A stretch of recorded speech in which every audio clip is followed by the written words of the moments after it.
अस्सलामुअलैकुम। बोल न्यूज़ की खुसूसी ट्रांसमिशन में खुशामदीद और मैं हूं आपके साथ पलवशा महमूद। मैं हूं माहरुख शहरियार। नाजरीन, इस वक्त आलमी सतह पर तमाम नजरें इस्लामाबाद पर मरकूज हो चुकी हैं, जहां ईरान और अमेरिका के दरमियान मुमकिना मुज़ाकरात की उम्मीद की जा रही है। जंगबंदी का वक्त है जो कि तेजी से आगे बढ़ रहा है, खत्म होता नजर आ रहा है। महज चंद घंटे बाकी रह गए हैं, जिसके बायस खित्ते में एक बेचैनी की सूरत हाल पैदा हो गई है और सिफारती सरगर्मियां भी उरूज पर जाती हुई नजर आ रही हैं। अमेरिकी मीडिया दावा कर रहा है कि आइंदा चंद घंटों में मुज़ाकरात शुरू हो सकते हैं। ताहम इस हवाले से यह भी कहा जा रहा है कि ईरान की जानिब से ताहाल कोई हतमी ऐलान है जो कि सामने आके नहीं दे रहा है। ईरानी पार्लियामेंट के स्पीकर हैं मोहम्मद बाकर कालिबाफ, उनकी जानिब से वाज़ेह मौक़िफ़ इख्तियार करते हुए बताया गया कि धमकियों और दबाव के माहौल में मुज़ाकरात मुमकिन ही नहीं है और ईरान अपने उसूली मौक़िफ़ से पीछे नहीं हट सकता। बिल्कुल। दूसरी जानिब ईरानी वज़ीर ख़ारजा अब्बास इराक़ची ने इस हवाले से बताया है कि ईरान को फैसला करने के लिए मज़ीद वक्त दरकार है और तमाम पहलुओं का बगौर जायज़ा लिया जा रहा है।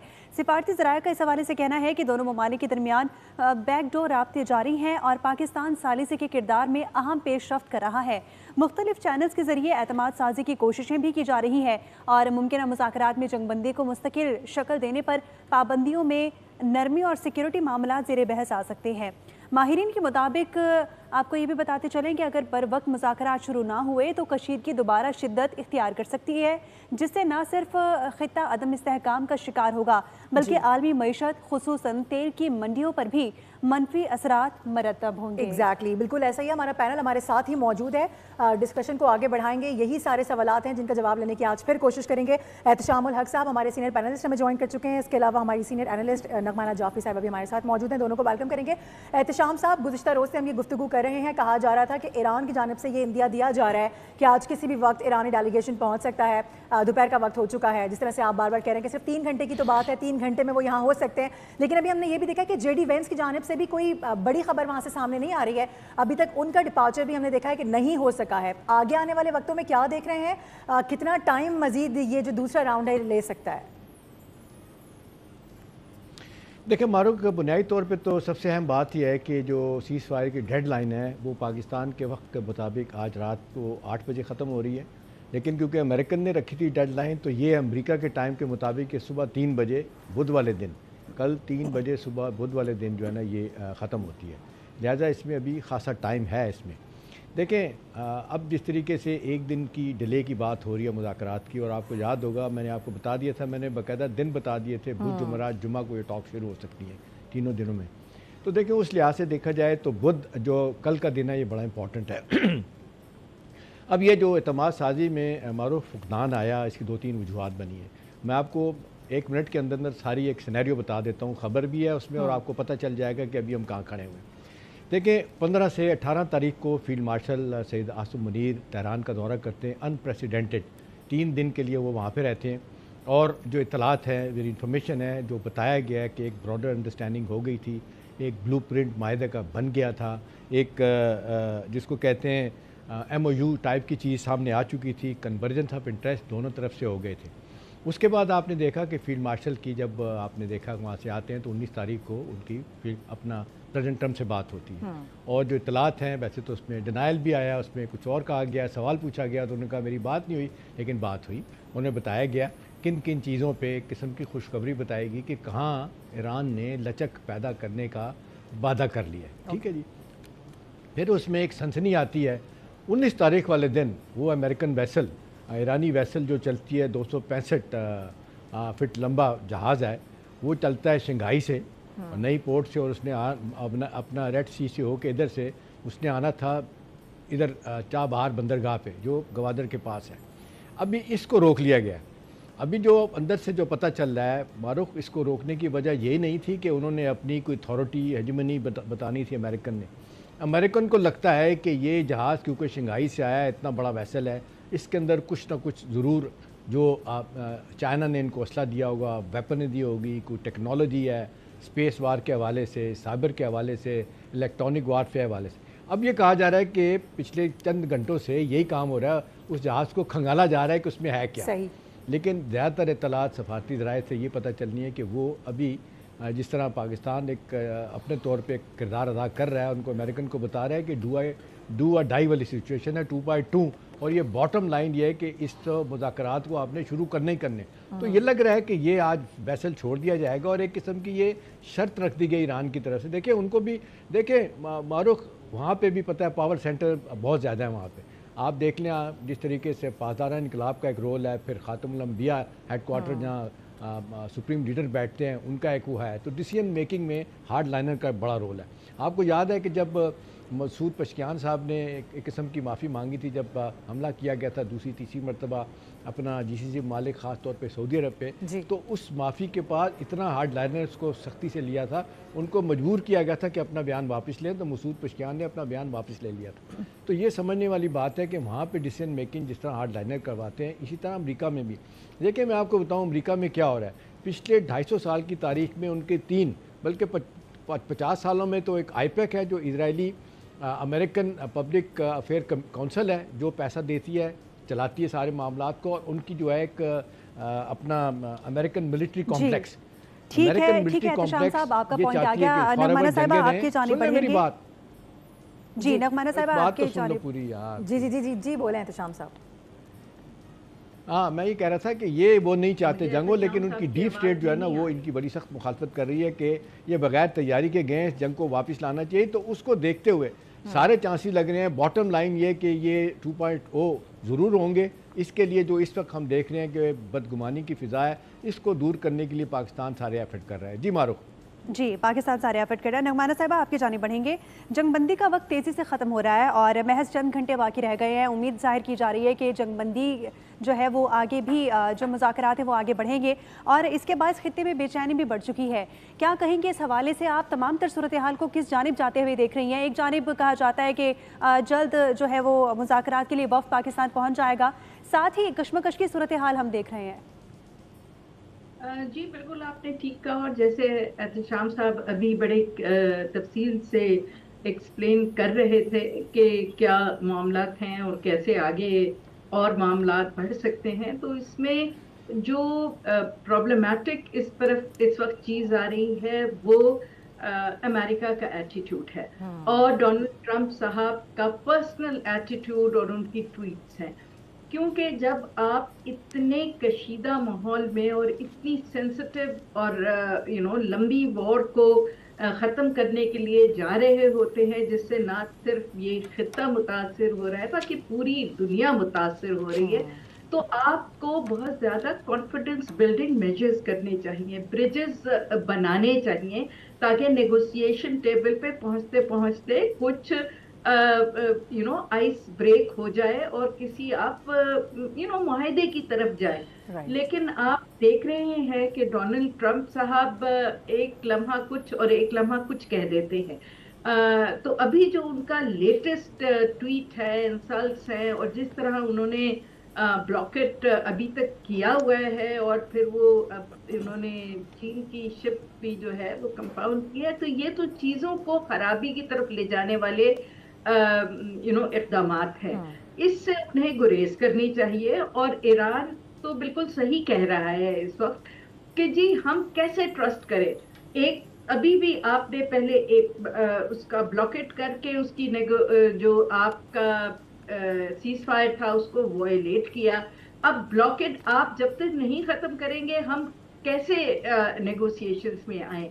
इसी तरह रिपीटेडली जो वो बार बार धमकी दे रहे हैं कि हम किसी हालत में न्यूक्लियर जो है वो डस्ट वो वहाँ नहीं छोड़ेंगे और वो हम एनरिच्ड यूरेनियम लेके आएंगे, और उसके बाद फिर वो लीडरशिप की भी तस्दीक कर देते हैं। तो ये आई थिंक मुश्किलात हैं, लेकिन इसके बावजूद आपने देखा है कि पाकिस्तान तो ऑलरेडी बहुत ही ज़्यादा हेक्टिक डिप्लोमेसी में इन्वॉल्व है। और कल भी हमारे प्राइम मिनिस्टर की बात हुई है, इजिप्ट से भी बात हुई है, तुर्की से भी बात हुई है, ईरान में 3 दिन आपने देखा कि फील्ड मार्शल साहब भी रह के आए हैं, अमेरिका से भी बात हो रही है, चीन रूस से भी बात हो रही है। तो मैं तो काफ़ी होपफुल हूँ कि ये शायद at the end of the day कोई डेलीगेशंस यहाँ आ जाए, बिकॉज दोनों तरफ there is a lot at stake.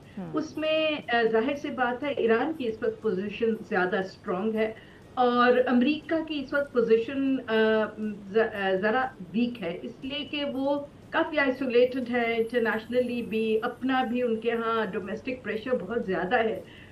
और जहां तक ईरान का ताल्लुक है, पूरी दुनिया इस वक्त उनके साथ खड़ी है, सिवाय 3 ममालिक के, जिसमें अफगानिस्तान है, इंडिया है और इसराइल है। लेकिन उन्हें भी देखें, ये नहीं हो सकता कि डोनाल्ड ट्रंप साहब प्रेशर डालते जाएं और ईरान जो है उस प्रेशर में आके वो कोई ऐसी डील के जो वो खुद अपने लोगों को सेल नहीं कर सकता। तो उनके यहाँ भी ये मसला है कि उन्होंने 47 इयर्स एक सैंक्शनड कंट्री रह के, कुर्बानियां दे के वो यहाँ तक पहुंचे हैं, और पिछले 40 दिन में उन्होंने बहुत रेजिलियंस अपनी शो की है।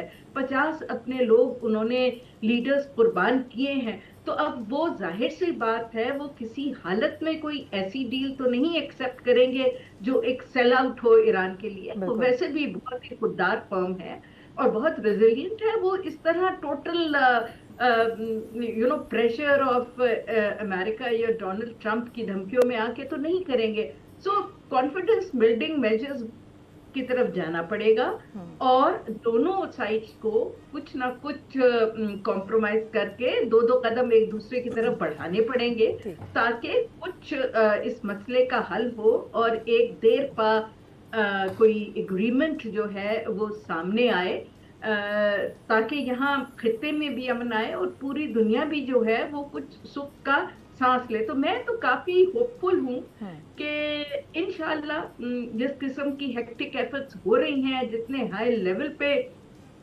पाकिस्तान एंगेज्ड है दोनों पार्टीज के साथ भी, बाकी मुल्कों के साथ भी, और जिस कदर इस वक्त पाकिस्तान की पे ट्रस्ट है और उन पे कॉन्फिडेंस है इंटरनेशनल कम्युनिटी का भी और दोनों फरीकैन का भी, तो उम्मीद है कि कुछ ना कुछ रास्ता निकल आएगा और sooner rather than later will here के नेगोशिएशंस कल हो रही। ठीक है, सूनर और लेटर, इसमें हम यही देख रहे हैं कि कुछ अच्छा होता नजर आ रहा है। स्टे विद अस नगमाना साहिबा।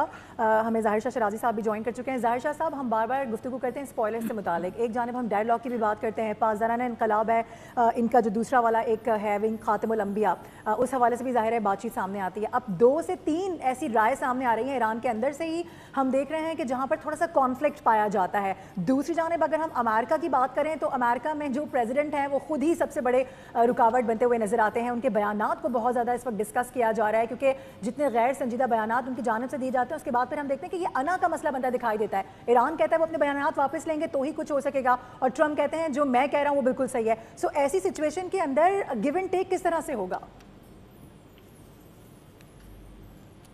इशू ये है कि अमेरिकन को फेस सेविंग चाहिए और पाकिस्तान शायद वो फेस सेविंग उनके लिए दे रहा है। अगर वियतनाम जंग में देखें या अभी देखें, मतलब this is not a different situation. और दूसरा, अगर मिलिटरीली, इकोनॉमिकली, एथिकली आप अमेरिकन को देखें तो वो इस वक्त टोटली कॉर्नर हो चुके हैं। मतलब दुनिया उनको कह रही है, अपने लोग भी कह रहे हैं। दूसरा ये कि एक यूजलेस वॉर है as far as American interest are concern. अगर आप अपने मिडल ईस्टर्न बेसिस हार चुके हैं, आप अपने यूरोपीय यूनियन के तमाम जितने आपके अलाइज हैं वो आपको छोड़ चुके हैं, कतर सऊदी अरब जो है वो मजीद आपसे सिक्योरिटी लेना नहीं चाहता, China Russia they are dagger drawn कि वो किसी वक्त आपके साथ अगर फुल फ्लैश कॉन्फ्लिक्ट में जाएंगे तो बीइंग सुपर पावर वैसे भी ट्रंप ने अमेरिकन की इतनी सुक्की करवा दी है कि मजीद मेरे ख्याल में शायद वो अफोर्ड भी नहीं कर सकेंगे। सबसे आम इशू ये है कि इस वक्त जो नैरेटिव बिल्डिंग की कोशिश प्रेसिडेंट ट्रंप कर रहे हैं, मेरे ख्याल में वो इतनी ज़्यादा इंफॉर्मेशन, इतनी ज़्यादा इशूज़ वो इस सिस्टम के अंदर फेंकना चाह रहे हैं कि कल अगर कोई या तो टॉक्स कामयाब होती हैं तो तब भी वो क्रेडिट लेना चाहते हैं, अगर नाकाम रहती हैं तो तब भी लेना चाहते हैं। मेरे ख्याल में जो फर्स्ट राउंड ऑफ टॉक्स था उसके अंदर तो 3 पेजर एक एग्रीमेंट ऑलमोस्ट साइन हो चुका था, बल्कि साइन नहीं फाइनलाइज हो चुका था जब वेंस ने कॉल की यूएस प्रेसिडेंट को कि भाई we are going to have signature soon. तो मेरे ख्याल में वो भी उनके लिए एक हैरानगी की बात थी कि आया ईरान स्टेट ऑफ हॉर्मस पे राजी हो गया है उसके खोलने पे, क्या ईरान न्यूक्लियर इन्रिचमेंट को जो है वो कैप करने पे राजी हो गया है। तो मेरे ख्याल में उस वक्त भी चीज़ें हो जाएगी। अब देखिए बोन ऑफ कंटेंशन क्या है ये, बाकी तो आप मुझे लगता है कि पॉलिटिकल पोस्टरिंग दोनों साइड से इसलिए है कि ईरानियंस भी अपनी कौम को ये बताना चाहते हैं कि इतनी बड़ी रेजिलियंस, इतनी बड़ी जंग, इतनी कुर्बानियां देने के बाद they are in a winning position. और अमेरिकन बीइंग सुपर पावर शायद वो ये लिवरेज चाहते हैं कि उन्हें कामयाब करार दिया जाए। वैसे तो आप देखिए यूएई ने भी ऐलान कर दिया कि वो जंग जीत चुके हैं, तो प्रेसिडेंट ट्रंप के लिए इतना बड़ा इशू नहीं होगा कि वो किसी वक्त भी अनाउंस कर दे कि जी जंग उन्होंने जीती हुई है, स्ट्रेट ऑफ हॉर्मस खुल गया है, ईरान जो है वो न्यूक्लियर इनरिचमेंट पे किसी हद तक जो है वो राजी हो गया है, गिव अप तो वो नहीं करेगा। अगर आप बैकग्राउंड देखें तो ये मुझे सोचने वाली बात है कि अमेरिकन ने 70s में अंडर निक्सन डॉक्ट्राइन ये एटम ऑफ पीस इनको दिया था, जब न्यूक्लियर रिएक्टर भी दिया, 550 किलोग्राम इनरिच यूरेनियम भी ला के दी, अपने साइंटिस्ट भी भेजे इस्फहान और ईरान के, वो जाके वहाँ पे ट्रेन करें ईरानियन साइंटिस्ट को। What is wrong now? अब देखिए टॉक्स उस वक्त कामयाब हो सकती हैं जब और मेरे ख्याल में एक्सपेक्टेड, यानी जैसे नगमाना साहब ने कहा कि वी आर एक्सपेक्टिंग कि चीज़ें बहुत सारी हो चुकी है, ये सिर्फ लिहाज से दोनों तरफ से पोस्टरिंग चल रही है। अहम चीज़ ये है कि अगर ईरान राजी होता है, और वो राजी भी है, लेकिन क्या इजराइल राजी होता है? ये टॉक्स इसराइल फर्स्ट के नाम पे हो रही है। जवाब जरा नगमाना साहिबा से ले लेते हैं, क्योंकि वो इस पॉइंट को रेज भी कर रही थी। नगमाना साहिबा, आपको लगता है कि अगर इजराइल राजी नहीं भी होता तो भी ये मामला आगे बढ़ेगा या नहीं बढ़ेगा? क्योंकि अभी 2 रोज़ पहले अगर हम ट्रंप का बयान देखें तो उन्होंने बड़ा वाज़े तौर पर अपने ही social media platform Truth Social के ऊपर ये कहा है कि ये मसला इसराइल का नहीं था, मैं खुद चाहता था being a president of America, being a president of that nation, कि मैं इसको नहीं चाहता था कि ये हथियार बनाए और ये एटमी हथियारों की जानिब बढ़े। तो ये स्टेटमेंट उनका ऑलरेडी सामने आ चुका है। सो ऐसे में इसराइल का राजी होना या ना होना, क्या ये इंपॉर्टेंट है? देखें, as far as the agreement is concern, तो इसराइल का राजी होना ना राजी होना मेरे हिसाब से तो इररेलेवेंट है, क्योंकि जब JCPOA किया था, जो कि बहुत ही स्ट्रॉन्ग एक एग्रीमेंट था, और जिसने न्यूक्लियर आर्म्स तो का इशू तो बिल्कुल ही it was off the table, और वो आपने देखा कि 10 साल चला भी, उसकी जो है उसको कंप्लाई भी किया ईरान ने, बल्कि उसके बाद का 2 साल का जो कूलिंग ऑफ पीरियड था उसमें भी उन्होंने कंप्लाई किया, और अब IAEA भी उसको वेरीफाई कर रहा है कि जी ये अब nuclear arsenal grade uranium enrich नहीं कर रहे हैं, और उनका अपना भी ईरानी बार बार कह के थक चुके हैं कि जी हमारा तो फतवा है, हम तो बना ही नहीं रहे nuclear weapons, we not interested. लेकिन हम ये नहीं आप कर सकते कि बीइंग एन NPT मेंबर आप जो है हमें ये हक भी ना दे कि हम सिविलियन यूजेस के लिए न्यूक्लियर एनरिचमेंट करें, 3% तक है। और इसराइल ने तो देखें, जब JCPOA भी हुआ था तो मातम उन्होंने किया था, तो वो भले मातम करते रह जाए, दैट्स इररेलेवेंट। लेकिन इस वक्त अमेरिका के लिए इतना कुछ एट स्टेक है कि आई थिंक वो उनके लिए इस वक्त इसराइल का मानना ना मानना इररेलेवेंट है। उनके ऊपर इस वक्त ये प्रेशर है कि ये एग्रीमेंट भी हो और वो इसराइल को भी लगाम दें थोड़ी। जी ठीक है, नगमाना साहिबा साथ मौजूद रहिएगा। एहतशाम साहब, आपकी जानिब बढ़ेंगे, आपसे जानना चाहेंगे कि ईरान का पाकिस्तान ना आना, फ़िलहाल कुछ कंफर्मेशन तो उन्होंने नहीं दी थी, लेकिन क्या ये वाज़ेह इशारा है कि वो मुज़ाकरात में सीरियस नहीं है, या फिर हम ये समझ सकते हैं कि वो बार्गेनिंग पोजीशन ले रहे हैं अपनी, और तमाम तर मामलात को अपनी मर्ज़ी के मुताबिक डील करना चाहता है? देखिए पुलवाशा, जब इस तरह की जंग का माहौल हो जाता है, दोनों अफवाज लड़ रही होती हैं, और फिर जब मुज़ाकरात की दावत दी जाती है या कोई सालसी के लिए कोई काम कर रहा होता है, तो सारे के सारे मेज़ पे पोजीशन ऑफ स्ट्रेंथ के साथ आना चाहते हैं, पोजीशन ऑफ वीकनेस के साथ नहीं आते। उन दोनों को ये होता है कि अपने ऑडियंस को कैसे प्लीज़ करना है, तो ये वो सब कुछ हो रहा है। देखिए, इसमें कोई शक नहीं है कि अब इतनी तबाही के बाद जितना नुकसान हुआ है, 70% उनकी मिलिट्री माइट को तबाह किया गया है, लेकिन इसके बावजूद आज इजराइल में भी और अमेरिका में भी कहा जा रहा है कि इजराइल की 40% से ज़्यादा ड्रोन कैपेसिटी अभी भी है, और 60% उनकी ये बैलिस्टिक मिसाइल जो हैं वो जो है ना, उनकी कैपेबिलिटी अपनी जगह मौजूद है। और ये अगर खुदा ना खास्ता दोबारा से जंग होती है तो ये बड़ा ज़बरदस्त तरीके से अमेरिकन बेसिस को, जो 19 बेसिस हैं और ये 6 ममालिक हैं, इनको निशान दोबारा बनाएंगे GCC ममालिक को, तो ये ख़तरा अपनी जगह मौजूद है। हाँ, इसमें कोई शक नहीं है कि एक मॉरल पोजीशन बड़ी मजबूत है ईरान की। ठीक है, मिलिटरली भी किसी हद तक हम ये कह सकते हैं कि जिसा सारी दुनिया कह रही है कि ईरान का सर्वाइव कर जाना ही जंग का जीतना है। अमेरिकन का ये बूट्स ऑन ग्राउंड का ना होना, रजीम चेंज का ना होना, एक इनकलाब की बात, लोगों को कहा कि जी आप सड़कों पे आ जाएं, लोगों को ना आना, तो ये अमेरिका की उस लिहाज से शिकस्त है। वैसे भी अमेरिका में आए दिन कहते हैं कि जी आपने तो एक हमारे लिए नेशनल ह्यूमिलेशन लेके आए हैं, ये मिलिट्री डिफीट तो आपकी हो गई है, अदरवाइज़ इतना 40 दिन से ज़्यादा हो गए हैं, आपको तो जंग जीतनी चाहिए थी, वो नहीं जीत पाए। देखिए अब ये प्रेशर दोनों की तरफ है। अब ये इस वक्त तो मसला बना हुआ है वो स्टिकिंग पॉइंट, स्टम्बलिंग ब्लॉक वही है कि जो वैसल ये जो पकड़ी हुई है इसको कब छोड़ते हैं। कुछ इतलात हैं कि ये छोड़ देंगे, क्योंकि अब इस पर एक बड़ा स्टैंड ले लिया है, इसको जिसको कहते हैं एक पोजीशन लेके बैठ गया ईरान। लिहाजा वो उन्होंने हमसे वादा किया है, फील्ड मार्शल से किया, फिर हमारे फॉरेन मिनिस्टर से इसहाक डार साहब की, अब्बास अराक्ची से जो बात हुई है उसमें बड़े वाज़ेह तौर पे इशारे थे। फिर प्राइम मिनिस्टर की बात मसूद पशकियान साहब के सदर साहब के साथ हुई है, वो कह रहे थे कि जी ये हम आएंगे, हमारी कमिटमेंट है, हमने इस मसले को हल करना ही करना है। बीच में एक इरिटेंट ही आया वेसल का पकड़े जाने वाला। अब इस पे उम्मीद है कि इस पे अमेरिकन को जितना दबाव आ रहा है, देखिए प्रेसिडेंट शी ने बड़ा सख्त कल बयान दिया है, रशिया ने इस तरह के बयान दिए हैं, यूरोपियन यूनियन बिल्कुल डिफरेंट लाइन से सोच रहा है। वो कहते हैं कि तनाज़ा बढ़ता है तो ग्लोबल इम्पैक्ट जो है ना इक़्तिसादियात का इतना ज़्यादा होगा कि दुनिया में एक दफ़ा फिर महंगाई की लहर आएगी। वही बात IMF कह रहा है कि ये ग्लोबल रिसेशन की तरफ हम जाएंगे, तो सब इसको अवॉइड करना चाहते हैं। लेकिन ना थर्ड वर्ल्ड कंट्रीज जो हैं, डेवलपिंग कंट्रीज़ हमारे ऐसे मुल्क, उनके लिए बड़ी परेशानी है। और सबसे ज़्यादा परेशानी तो इस वक्त चाइना के लिए है, इंडिया के लिए, साउथ अपना कोरिया के लिए, जापान के लिए, जिनका सबसे ज़्यादा तेल आबनाए हुर्मुज़ से गुजरता है। लिहाजा हमें सबको यही है कि जी ये आबनाए हुर्मुज़ ये खुल जाए। और झगड़ा जो इसके ऊपर है, अब इसको इंटरनेशनल वाटरवे के तौर पे लोग देख रहे हैं। यूनाइटेड नेशन भी कह रहा है ये आबनाए हुर्मुज़ पे आप ये कंट्रोल ईरान भी नहीं कर सकता, कोई भी नहीं कर सकता।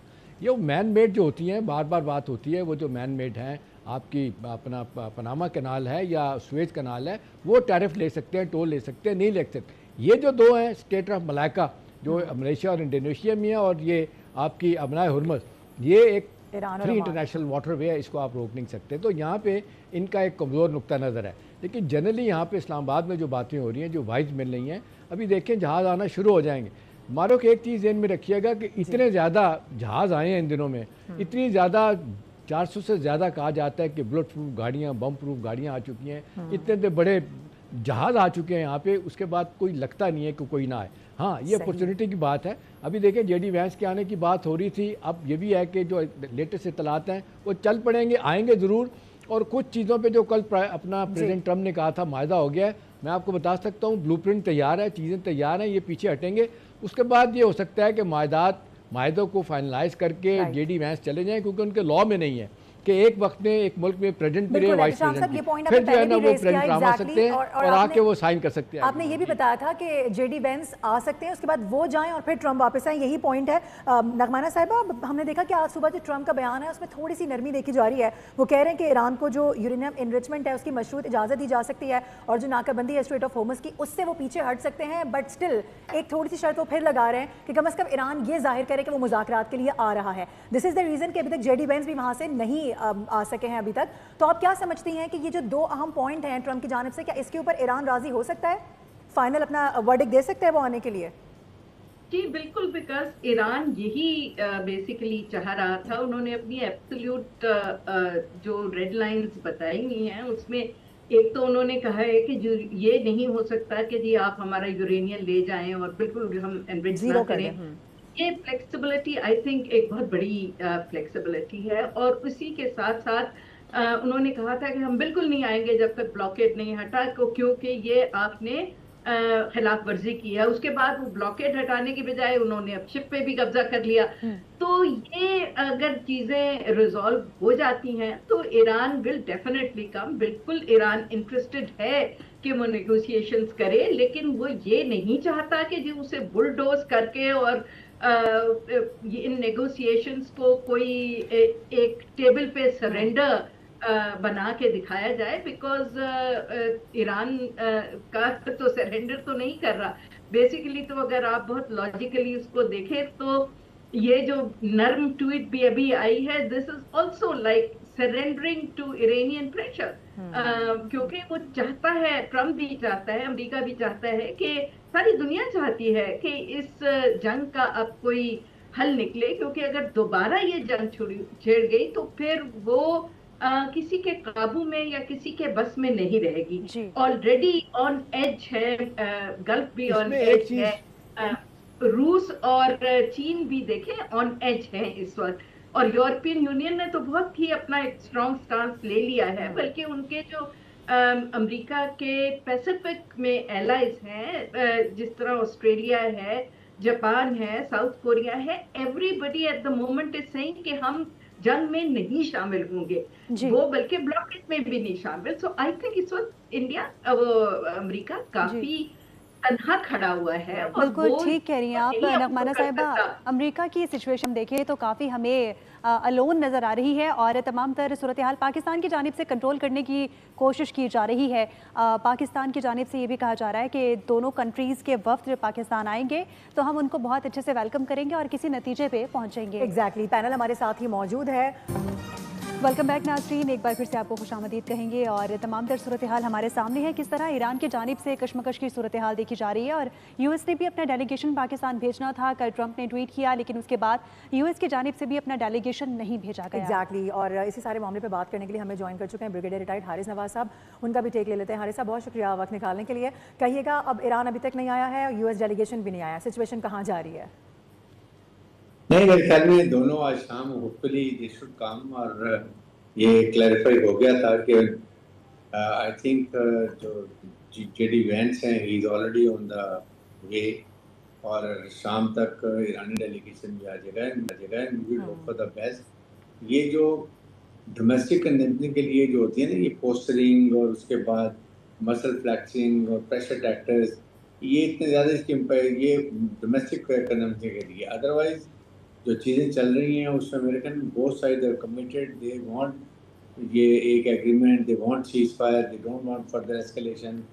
और उसके साथ जो चीज़ें थी मेरे ख्याल में, एक था कि जब ईरान ने इसको स्ट्रेट ऑफ हॉर्मुज़ को ओपन कर दिया तो that time I think it was more important for USA के लिए भी कि उनको चाहिए था कि नेवल ब्लॉकेज ईरान का वो ख़त्म कर देना चाहिए था। And that was the irritant जो ईरान ने, जिसकी वजह कहा जी हम मुज़ाकरात में नहीं जाएंगे। तो मैं उनके जहाज़ को भी पकड़ लिया, उसके एंजिन को नुकसान पहुँचाया, उसको फिर तलाशी लेते रहे। तो ये छोटी छोटी चीज़ें जो हैं, ये मुज़ाकरे से पहले अच्छी बातें होनी नहीं चाहिए। बट आई एम सर्टन कि आज रात शाम तक इंशाल्लाह तमाम डेलीगेट्स पहुँच जाएंगे, और या हो सकता है रात को ही मुज़ाकरात स्टार्ट हो जाए और ये कल इंशाल्लाह हों, but we should have be very positive. और मुझे यकीन है कि ये कम से कम इन मुज़ाकरात जो अभी नेक्स्ट राउंड हो रहा है, इसमें ब्रॉड फ्रेमवर्क बनना चाहिए कि अब ये देखिए 47 ईयर्स की एक है मिसट्रस्ट और नाराज़गी है। पाकिस्तान ने बहुत बड़ी कामयाबी, हमारे फील्ड मार्शल की बहुत बड़ी कामयाबी कि उनको एक कमरे में एक छत के अंदर ला के बिठा देना ही बहुत बड़ी अचीवमेंट है। वहाँ बड़े अच्छे माहौल में बातचीत हुई, जब ख़त्म भी हुआ तो उनका जी विल कंटिन्यू, हमने एक दूसरे को पॉइंट दे दिए, अगेन बैठ रहे हैं। इसका मतलब ये कि ये काफ़ी ज़्यादा जिनों के फील्ड मार्शल 3 ईरान ने किया है, बहुत एफर्ट की, वहीं रह के उन्होंने प्रेसिडेंट ट्रंप से, जेडी वेंस से इन कम्युनिकेशन, तो वो इरिटेंट काफ़ी रिमूव हो गए। 1-2 महीने रह गए, इश्यूज वो होते हैं हमेशा से ही, और अगर किसी वजह से वो रिजॉल्व नहीं होते तो फिर मेरे ख्याल में नेक्स्ट आउटकम में सारी चीज़ें क्लियर हो जाएंगी। अदरवाइज आपको पता है कि 2-3 साल नेगोशिएशन में लग जाते हैं। ये तो मेरे ख्याल बहुत बड़ी कामयाबी है हमारी सफारतकारी की भी, मीडिएशन के भी, खुलूस से, नीयत से, उसके दिल से, सिंसेरिटी जिस तरह पाकिस्तान फील्ड मार्शल ने और हुकूमत पाकिस्तान ने कोशिश की है, तो ये एक बहुत बड़ी कामयाबी है। आई थिंक ये अगर ये कामयाब हो जाता है Islamabad accord, it should be remembered in the history कि इतनी डिफ़िकल्ट इन्वायरमेंट्स के अंदर और फिर एक सुपर पावर के साथ बैठ के और ईरान के तफसीलात पाकिस्तान से मीडिएशन किए, सॉल्व करवाए और इस्लामाबाद अकॉर्ड साइन हुआ। बिल्कुल ठीक कह रहे हैं आप। ब्रिगेडियर हारिस नवाज साहब हमारे साथ मौजूद हैं और नाजरीन, जिस तरह सारी सिचुएशन हमारे तज्जियाकार हमारे साथ मौजूद रहते हैं और पाकिस्तान की जो सिचुएशन है करंटली डेलीगेशन और ईरान की डेलीगेशन के हवाले से वो तमाम तर मामलात ज़ेर बहस इस वक्त चल रहे थे। बहुत शुक्रिया हारिस नवाज साहब, आपने अपना कीमती वक्त दिया और तमाम तर सूरत हाल भी इस वक्त संजीदा होती हुई दिखाई दे रही है। अगर यूएस की जानिब से अपनी ज़िद बरकरार रहती है कि वो मामलात को सॉल्व नहीं करेगा, ईरान के जो जितने भी उन्होंने अपना एक तरह से सवालात तैयार किए थे, तो ईरान की जानिब से भी यकीनन डेडलॉक बरकरार रह सकता है। कहा यही जा रहा है कि आने वाला वक्त बहुत अच्छा होगा और उम्मीद ये लगाया जा रही है। नाज़रीन, वक्त हुआ ब्रेक का, ब्रेक के बाद वापस आएंगे, दोबारा आपको ज्वाइन करेंगे।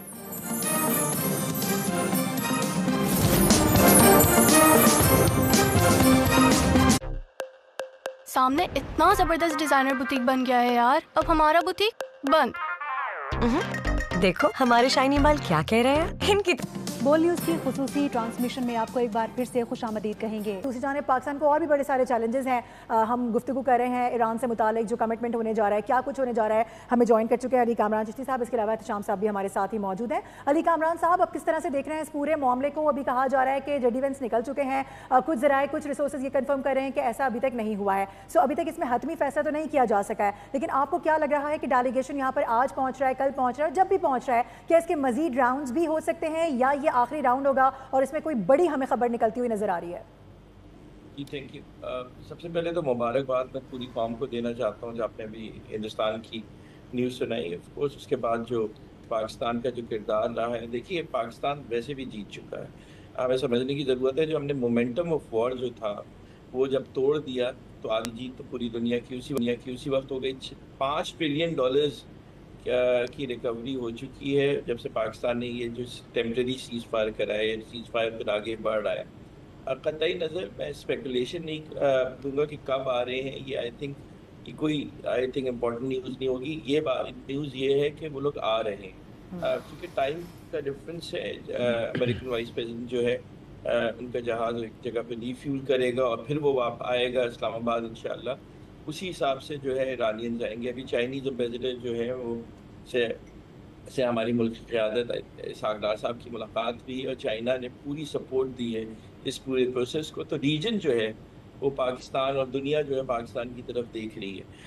इसमें क्या नताइज आएंगे, देखिए मेरे ख्याल से इसमें जो ड्राफ्ट एग्रीमेंट है वो ऑलरेडी रेडी है, क्योंकि आपने देखा कि हमारे जो फील्ड मार्शल हैं वो ईरान में 72 घंटे ठहरे। फिर उसके बाद जो हमारी डिप्लोमेसी हुई अमरीकनों के साथ और पॉइंट बाय पॉइंट एग्रीमेंट हो चुका है। मैं आपको न्यूज़ बता रहा हूँ और ऑफ कोर्स उसका ड्राफ्ट रेडी है। जिन चीज़ों पे देखिए, तो सबसे पहले आपको ये समझना होगा 3 प्रोसेस टॉक्स। सबसे पहले अमेरिकन और ईरानियंस बैठेंगे और फिर ड्राफ्ट को जो बातें थी वो पेपर पे लाएंगे। उसके बाद एक इनिशियल एग्रीमेंट होगा इस्लामाबाद में। फिर उसके बाद जो है वो CBMs होते हैं कि सही है कि अगर आपने अमेरिकन ने जो है अगर आपको इकोनॉमिक वेवर्स दिए हैं और स्टेट ऑफ होमोस में जी बिल्कुल आ रही है ना, आपको आ रही है? जी कंटिन्यू कीजिएगा सर। जी can hear you. I think मेरे पास है जी। जी तो बेसिकली एक इनिशियल एग्रीमेंट होगा, फिर उसके बाद CBMs होंगे, कॉन्फिडेंस बिल्डिंग मेजर्स, और फिर होता है एग्जीक्यूशन ऑफ वॉर डॉक्यूमेंट या एग्रीमेंट। एग्जीक्यूशन ऑफ वॉर जो पैक्ट या एग्रीमेंट होगा वो हो सकता है कि दो सदर जो है वो करें। अब बात बहुत आ रही है, मैं एक उसमें से ये बात आई कि नूर खान एयरबेस पे एक तकरीब होगी इवेंचुअली, अभी नहीं, इस एग्रीमेंट के बाद में, जहाँ पे अमरीकी सदर और ईरानी सदर और गल्फ से कुछ शख्सियात, उसमें MBS का नाम आ रहा है कि वो भी इसमें शामिल होंगे, क्योंकि गल्फ इसमें एक बहुत बड़ा एक्ट प्ले किया है। तो ऑफकोर्स इसमें आप देखें कि जो कि पाकिस्तान का किरदार रहा है वो एक नेगोशिएटर फैसिलिटेटर से बढ़ के रहा है, मनाने का किरदार किया गया है। अमेरिका को कहा है कि आपकी बात नाजायज़ है, ईरान को कहा है कि कुछ फ्लेक्सिबल आप भी हों।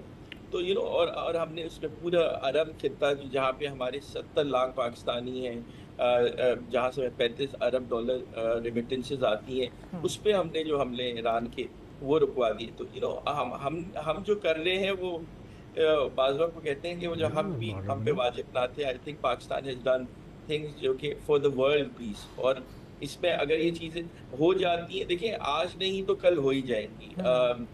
ईरान भी मेरे ख्याल से देखिए उनके साथ जो जाती हुई आयतुल्लाह ख़amenei का जो शहादत थी, या अरबों पे ऑफकोर्स जो गैर ज़रूरी मेरे ख्याल से अटैक्स थे, वो आई थिंक वो सारी चीज़ें सॉर्ट आउट हो गई हैं।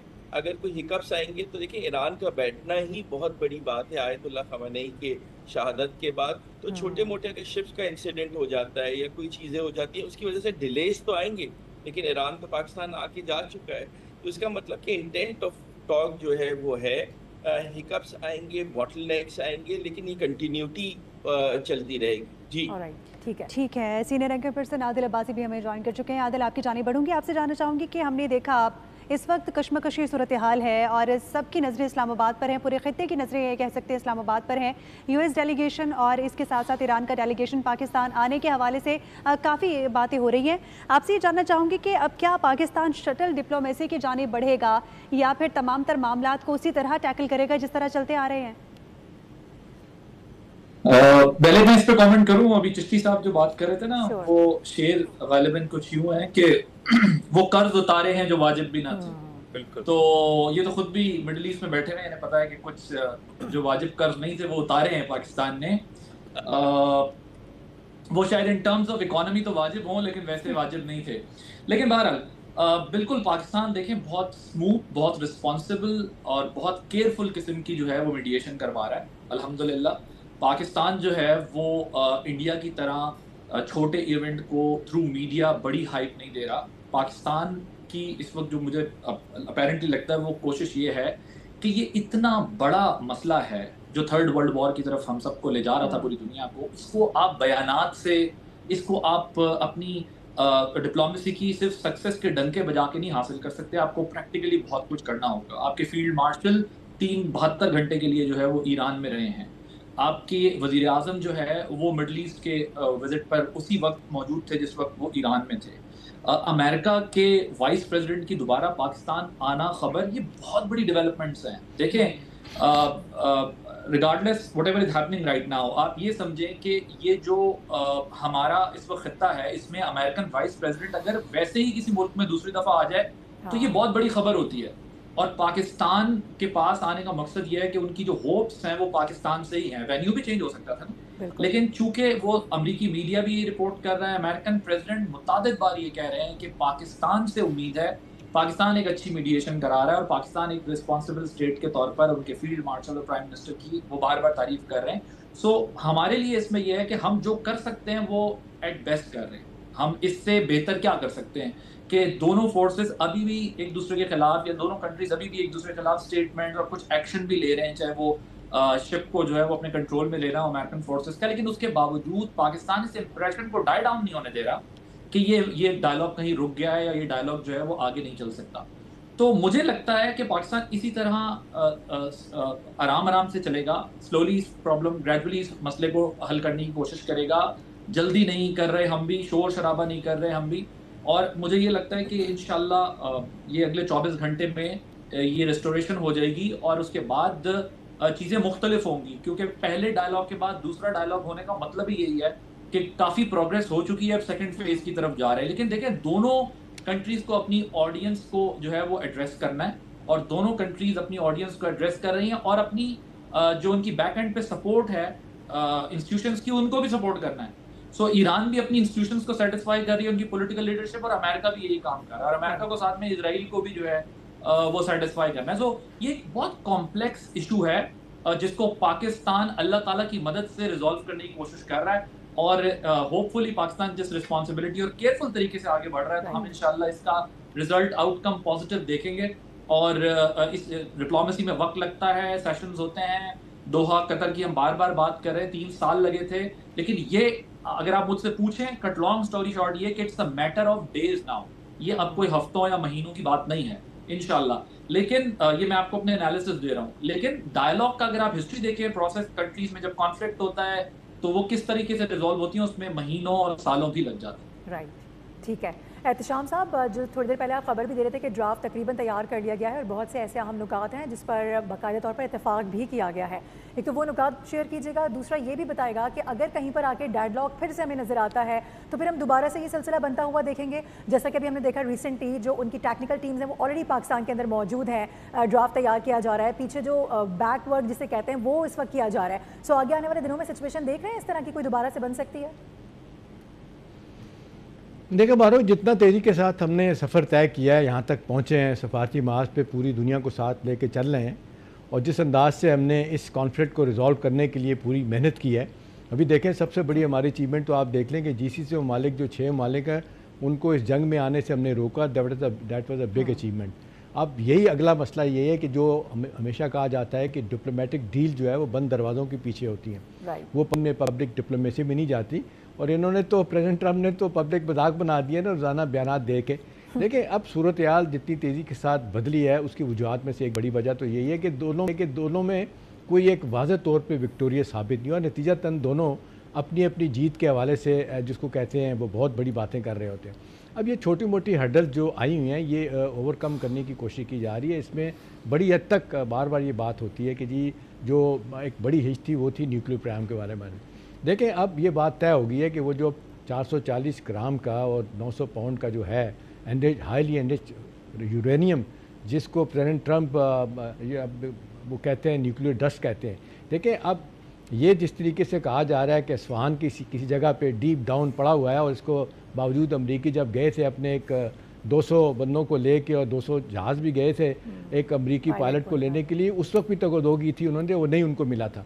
देखिए अब ये जो तय हुआ है कि जी अब इसको थोड़ा सा NPT से हट के और UN के लॉ से हट के देखा जाएगा। देखिए अब क्योंकि एक इतनी स्ट्रॉन्ग पोजीशन ले ली है प्रेसिडेंट ट्रंप ने और यही हमारा कन्विंस कर लिया है हमने इनको भी फॉर द टाइम बिंग आप इसको भूल जाएं कि जी आप न्यूक्लियर एनर्जी के लिए 3.5% वो जो आपका JCPO में तय हुआ था और NPT का आप सेक्रेटरी हैं तो आपको ये न्यूक्लियर एनर्जी बनाने का हक मिलेगा। ये अगर फ़र्ज़ करो नहीं मिलता तो फॉर द टाइम बिंग आप इसको भूल जाएं। दूसरी बात मारूफ जो इम्पॉर्टेंट है ना, जो अब्बास अराक्ची साहब ने 3 दिन पहले कही थी, उनका ये कहना था कि ये जो अब नया मायदा होने जा रहा है ये जनीवा में जिसमें हमने सारी चीज़ें तय कर ली थी इंक्लूडिंग ये न्यूक्लियर वाला मामला भी, ये मैं उनको कोट कर रहा हूँ, तो उसके बाद नहीं लगता कि ये कोई बहुत बड़ा इरिटेंट होगा। इरिटेंट यही है कि जो उनका जहाज़ वैसल 265 फीट लंबा रोका हुआ है जिसको वो कह रहे हैं शक की निगाह से देख रहे हैं कि शायद चीन ने कुछ इनमें अपना ऐसा सामान भेजा हुआ है, तो मेरा ख्याल है सारी चीज़ें तय हो गई हैं। वरना प्रेसिडेंट ट्रंप अब तीसरी दफ़ा फिर बयान दिया है कि जी मादा होने जा रहा है, चीज़ें तैयार हैं, तो ये स्पेड वर्क सारा हो चुका है। ये MOU जिसको कहते हैं उसके लिए बन गया है, एक जिसको कहते हैं ग्रेटर फ्रेमवर्क बनाया गया था स्ट्रक्चर टॉक्स का, उसकी रोशनी में हमने बहुत कुछ तय कर लिया है। और मैं आपको ये भी बता सकता हूँ कि हमारे प्राइम मिनिस्टर ने कल जब यूरोपियन यूनियन के काउंसिल से बात की थी उनको भी यही बताया था कि जी हमने क्या किया और वहाँ से भी पजीराई मारी हो रही है और ये सारी चीज़ें हमने शेयर की हुई हैं चाइना के साथ भी, रशिया के साथ भी और GCC ममालिक के साथ भी। अब MBS भी पूरी कोशिश कर रहे हैं, लेटेस्ट इत्तलात में यही आ रहा है कि वो भी प्रेसिडेंट ट्रंप से कह रहे हैं कि जी थोड़ा सा हाथ थोला रखें, बयानबाजी छोड़ें और आके जो माहदे पे जो बात होनी है और जिस पे ईरान बड़ी हद तक एग्री कर चुका है, तो आए इस मसले को once and for all resolve करें और फिर सारी दुनिया की इकोनॉमीज़ जो है ना वो जिस तरीके से हॉस्टेज बन गई हैं, इसको ग्लोबल इम्पैक्ट जितना तेज़ी के साथ आ रहा है, रिसेशन की तरफ जा रहे हैं, इसको रोका जाए।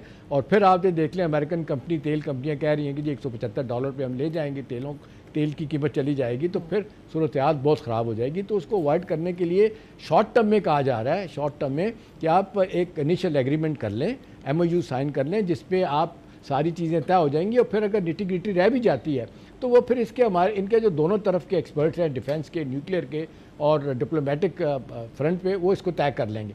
यही वजह है कि प्रेसिडेंट ट्रंप जो है वो आने के लिए जल्दबाजी भी है, खुश भी हैं, उनका ख्याल है कि सारी चीज़ें जल्दी से हो जाएं, वो आके साइन कर दें।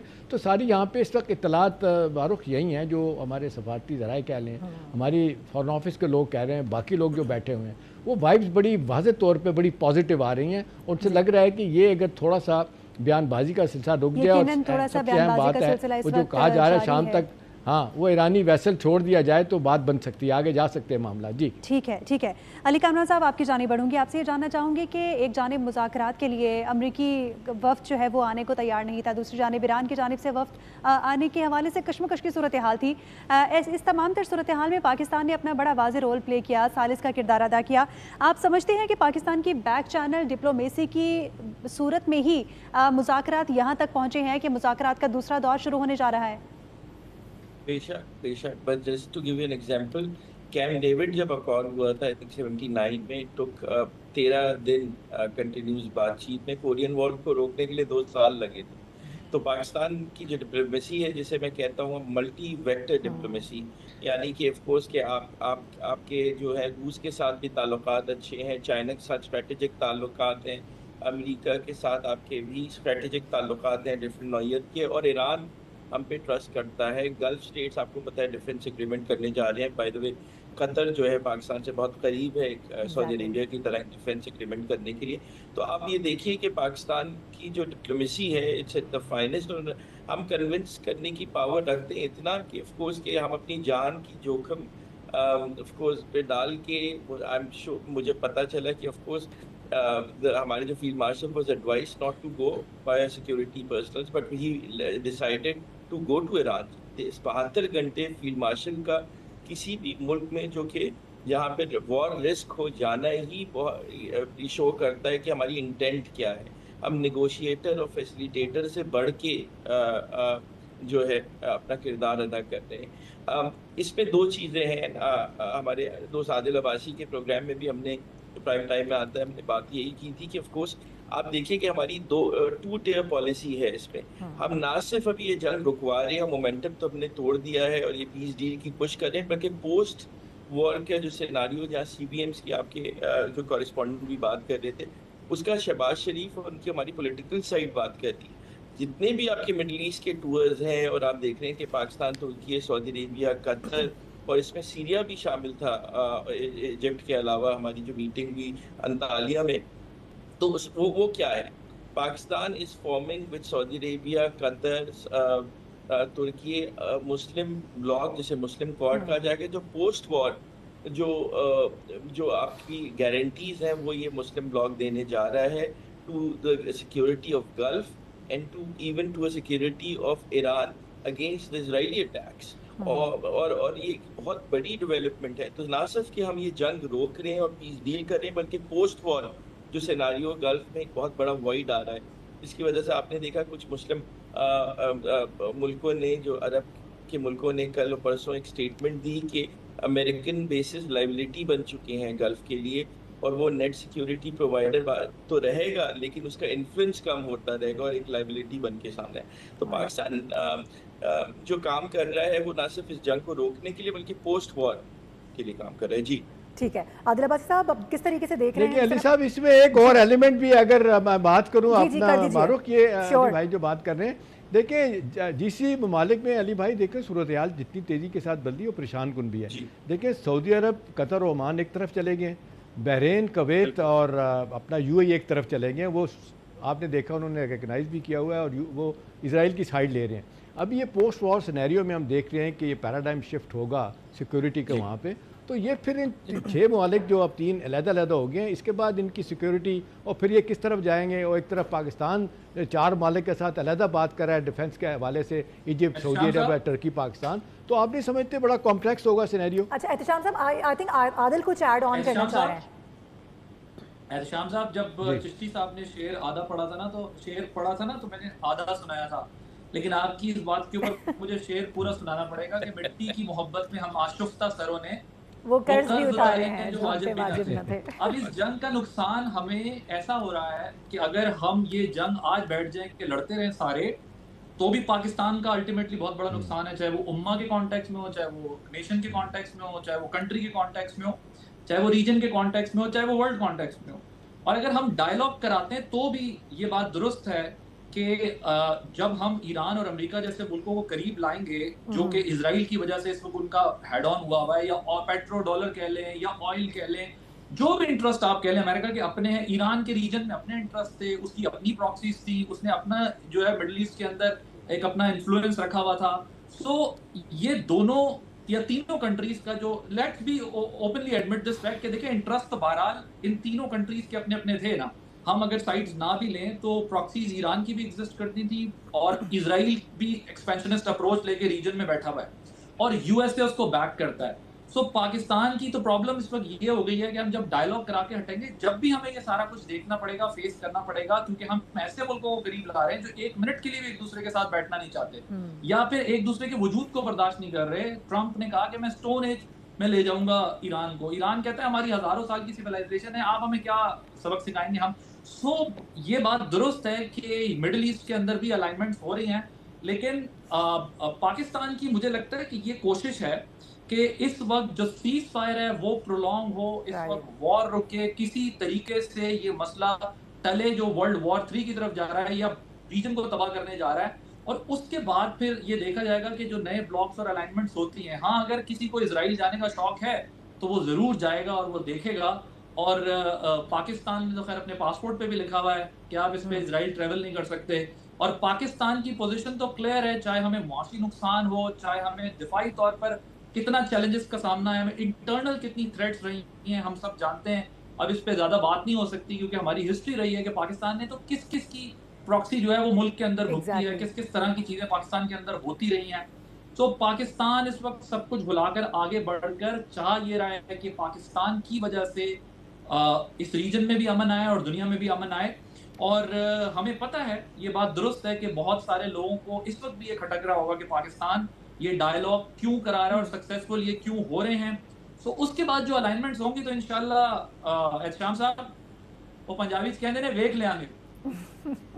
लेकिन आदिल ये पोस्ट और इसमें आदिल एक और एलिमेंट भी है, देखे ना, ये जो कहा जा रहा है अमेरिका में स्टेट क्राफ्ट, वो कहते हैं चैलेंज हुआ है। वो कहते हैं कि अमेरिका की 250 साल में कभी सफारती सतह पे फॉरेन अफेयर पे ऐसा डेडलॉक नहीं आया कि अपना डिफेंस डिपार्टमेंट कुछ और कह रहा है, मार्को रूबियो का डिपार्टमेंट कुछ और कह रहा है, डीप स्टेट कुछ और कह रही है, उनका मिलिट्री कॉम्प्लेक्स कुछ और कह रहा है, आईपैक जो है ना वो कुछ और बातें कर रही है। वहाँ पे भी इतना ज़्यादा कन्फ्यूजन है कि उनको भी समझ नहीं आ रही कि how to reach to agreement, क्या हम करें। ये हमारे लिए मसले बन रहे हैं। जब अमेरिकन प्रेसिडेंट इलेक्ट हुए थे और हम ट्रांसमिशन कर रहे थे, उस वक्त मेरी एक पोजीशन थी इस सारी सूरत हाल पे, अगर आपको याद हो। असल प्रॉब्लम यह है कि इससे पहले अमेरिकन प्रेसिडेंट्स वीक या स्ट्रांग हो सकते थे, लेकिन सिस्टम इतना स्ट्रांग था कवर डाल लेता था। इस दफा प्रॉब्लम यह है कि अमेरिकन प्रेसिडेंट खुद भी स्ट्रांग है और पॉपुलिस्ट हैं, और वो पॉपुलिस्ट अप्रोच के साथ जो है वो मैटर्स को डील करने की कोशिश कर रहे हैं। तो जिस किस्म के वो स्टेटमेंट्स रिलीज करते हैं, जिस किस्म की वो ट्वीट्स करते हैं या ट्रुथ पे जाकर बात करते हैं, उससे उनकी अपनी कंट्री, उनकी इंस्टीट्यूशंस के लिए भी एक प्रॉब्लम क्रिएट होती है। आपको मेरी आवाज आ रही है? जी जी बिल्कुल। तो जब डिफरेंस अली कामरान साहब, आप जो ऐड करना चाह रहे हैं वो काइंडली ऐड कीजिएगा, और एक सवाल भी लीजिएगा। जब हम पोस्ट वॉर सिनेरियो की बात कर रहे हैं, मुझे just allow me, yes sure Adil, complete please. जो इंस्टीट्यूशंस है ना, उनकी अब इसलिए परेशान हो गई हैं क्योंकि वो जाहिर है उनके जो लीडर हैं वो पॉपुलिस्ट हैं और उनकी स्टेटमेंट्स उनके लिए ट्रबल बन जाती है। तो अमेरिकन हिस्ट्री में ये ट्रबल इसलिए आ रही है, डेडलॉक इसलिए आ रहे हैं, डिफरेंट स्टेटमेंट्स इसलिए आ रही हैं क्योंकि प्रेसिडेंट इंस्टीट्यूशंस से हटके भी बहुत कुछ बोल देते हैं। आपको इनकी इलॉन मस्क की दोस्ती से लेके इलॉन मस्क की मुखालफत तक का सफर ध्यान में रखना चाहिए। तो अगर इंडिविजुअल कैपेसिटी में वो किसी को ऐसा डील करते हैं तो वो कंट्रीज को किस तरह डील करेंगे। तो आई बिलीव कि उसमें उनकी पर्सनैलिटी का बहुत बड़ा इशू है, जिसकी वजह से और वो शॉर्टकट्स पे बिलीव करते हैं, इस तरह के लोग सिंपल सॉल्यूशंस पे बिलीव करते हैं, वो फॉरेन पॉलिसी की complex. I am really sorry Adil, time बहुत शॉर्ट है। कामरान जी आप कुछ ऐड करना चाह रहे हैं, पहले उनका पॉइंट ले लेते हैं, फिर आगे देखते हैं। जी बस मैं ये कहूँगा कि देखिए, एक स्टालिनग्राड मोमेंट था जिसमें जर्मनी ने जब जंग जीत रहा था तो उसने एक मॉस्को की जगह स्टालिनग्राड एक सिटी पर, वहाँ से जर्मनी की तबाही शुरू। तो ऐसे हिंदुस्तान का स्टालिनग्राड मोमेंट मई में था, ऑपरेशन सिंदूर इजराइलियों का कतर पे अटैक था, उसके बाद पाकिस्तान और सऊदी अरेबिया का डिफेंस एग्रीमेंट। तो अमेरिकन के लिए ईरान स्टालिनग्राड साबित हो रहा है। और देखिए कि किस तरह से हमें जो है, मैं समझता हूँ कि जैसे आदिल ने पॉइंट आउट किया कि हमें नुकसान। अली भाई, वाटरलू किसके लिए साबित हो रहा है? वो मेरे ख्याल से पूरा कंबाइंड गल्फ के लिए आप कह सकते हैं, लेकिन पॉइंट इज मेरा जी, तो मेरा पॉइंट ये है कि अब हमें ना इसे जो इकोनॉमिक फॉरेन लेवरेजेस हैं, इसे इकोनॉमिक लेवरेजेस में कन्वर्ट करें। अनअपोलोजेटिकली अमेरिकन से सैंक्शन वेवर्स ने ईरान के साथ, जो इंडिया ईरान पाकिस्तान की पाइपलाइन है वो ईरान पाकिस्तान चाइना पाइपलाइन होनी चाहिए। गवादर को ख़त्म करें। किसी भी तरह पाकिस्तान को अभी चाहिए कि इकोनॉमिक इंटरेस्ट पेरिस क्लब से बात करें, IMF से बात करके करें, what we are doing for the world.